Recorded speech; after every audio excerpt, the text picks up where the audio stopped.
पहला अध्याय अर्जुन विषादयोग श्लोक 45 अहो बत महत्पाप कर्तु व्यवसिता वयम यद्राज्य सुखलोभन हंतो सृजनमुदिता। हिंदी में अर्थ, अर्जुन कहते हैं, अहो हम तो बड़ा पाप करने को तैयार हो गए हैं, जो राज्य और सुख के लोभ में अपने स्वजनों को मारने के लिए उद्यत हो गए हैं। विस्तृत व्याख्या। इस श्लोक में अर्जुन अपने कर्तव्य और मन की स्थिति के बीच द्वंद्व का सामना कर रहे हैं। वे यह महसूस करते हैं कि युद्ध लड़ने का निर्णय करना एक बड़ा पाप है। अर्जुन को ये समझ में आता है कि राज्य और सुख की प्राप्ति के लिए वे अपने ही स्वजनों को मारने के लिए तैयार हो गए हैं, जो नैतिक दृष्टि से गलत है। अर्जुन यहाँ राज्य और सुख के लोभ को तुच्छ और तात्कालिक सुख समझते हैं, जबकि अपने ही परिवारजनों और मित्रों को मारने की क्रूरता को अक्षम्य मानते हैं। वे इस युद्ध को एक महान पाप मानते हैं क्योंकि यह उनके धर्म और नैतिकता के विरुद्ध है।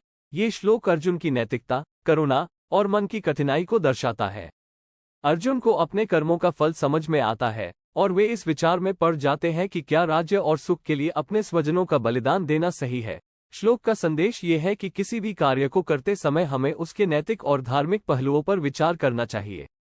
केवल तात्कालिक लाभ को ध्यान में रखकर किए गए कार्य बाद में बड़े पाप में बदल सकते हैं।